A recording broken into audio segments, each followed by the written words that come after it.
Welcome to the 2019 Trinity School Kids Conference presentation. This year it is on why do geographers go outside?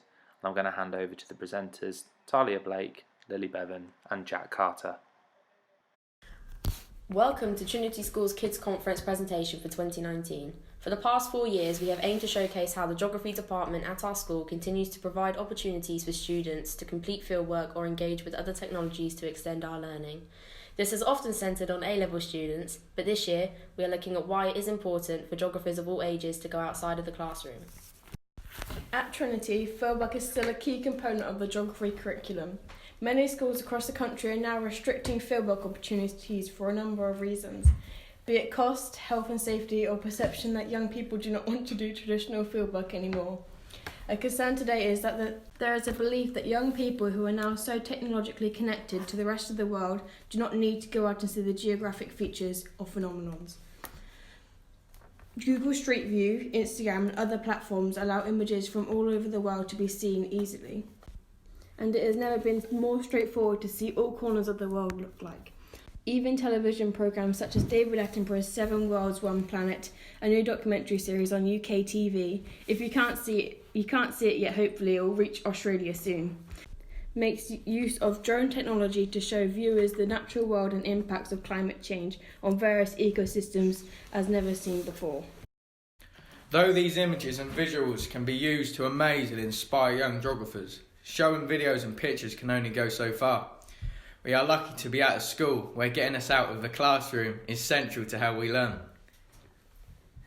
If we are going to truly develop a detailed understanding of how our world works, you have got to go and see these things with your own eyes and experience being a part of these environments we are learning about. At Trinity, our fieldwork experiences start in Year 8 with a trip to Durdle Door on the Jurassic Coast in southern England. This ties in with the work that the students do on coasts. Being taught how coastal features such as arches are created and processes such as mass movement take on a new understanding when visiting this location. As well as seeing these spectacular features, the Year 8s get introduced into basic fieldwork techniques such as field sketches to get them to consider key features of the landscape. After the visit, students return to school to write up their fieldwork notes to explain how the coastal features at Durdle Door were created. Student engagement is always so much higher and the retention of key information more effective after seeing the landscape in person. If students opt for GCSE Geography, Trinity does more fieldwork than most schools. The GCSE syllabus directs students to a minimum of 2 days fieldwork, 1 physical and 1 human. At Trinity, we do 3 trips. The first one at Hurst Castle Spit near Bournemouth, again on the south coast of England. In this location, students apply their knowledge of how depositional landforms are created by seeing a spit, but use more sophisticated techniques such as beach profiles, sediment samples and measuring longshore drift. Fieldwork equipment such as ranging poles, clinometers and quadrats are also introduced, as students start to take more ownership of their geographical inquiry. On top of this, Hurst Castle is a stunning location, and for a number of students this may be the first time since they have been anywhere like this, so there is a sense of real exploration.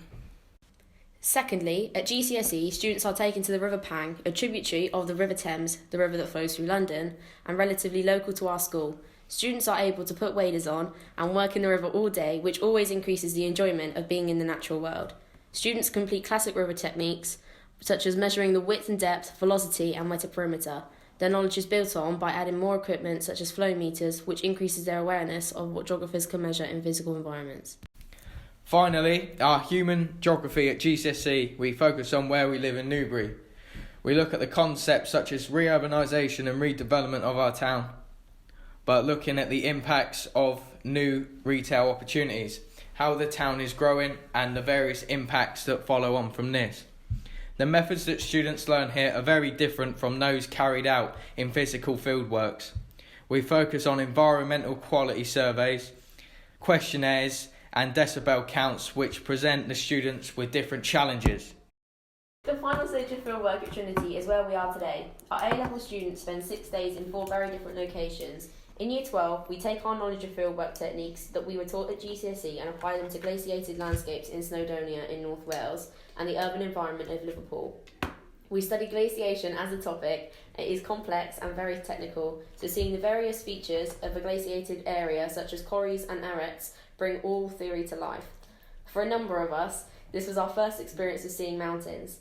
Part of this experience is staying at the youth hostel at the base of Mount Snowdon, one of the UK's highest mountains. It was raining and there was a lot of localised flooding when we went. It was hard to escape the aura of being in such a breathtaking place. Liverpool is a total contrast to Snowdonia. The hustle and bustle of the city is so far removed from our daily lives in Newbury. And again, some of the people in our group had very little experience of seeing the UK cities outside of the southeast of England. We look at Liverpool as a case study and use part of it to visit the Albert Docks to see how Liverpool has preserved this amazing location to continue to use its heritage as a part of its identity. Somewhere between Year 12 and 13, our fieldwork skills are really put to the test. We have to design our own fieldwork to collect data for our coursework, or NEA as we call it in the UK. We use our knowledge of design and geographic inquiries to study an area of our choice and investigate a geographic question. At Trinity, we have been taught to be able to do this independently to allow us to explore a topic which we're really finding interesting.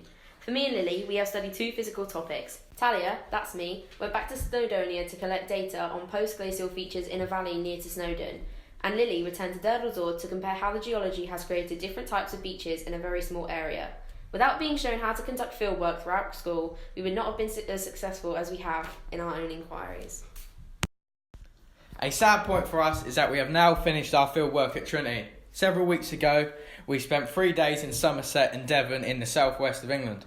We spent a day in Exeter, again looking at the identity of a city, and then travelled into Dartmoor, where we was working around the river to look at the infiltration rates, which will help us with our learnings on the water cycle. There has been a bit of a pattern with our fieldwork trips, as the trip also experienced some huge amounts of rainfall, and in fact we was in one of the wettest locations in the UK when we was there. The water cycle was definitely in action. What we have tried to do is showcase how lucky we are to experience so many different fieldwork opportunities. But to give the final thought to the title of this presentation, Why Do Geographers Go Outside?, there are many answers. Going to these places capture imagination to make young people question the world they are part of. Small steps on early fieldwork may lead to world-changing theories and research in the future which may have huge positives for the environment or society. For us though, there is a very simple answer. Geographers go outside because that's what geographers are meant to do. Thank you for taking the time to listen to our presentation, and we hope you enjoy the rest of the conference.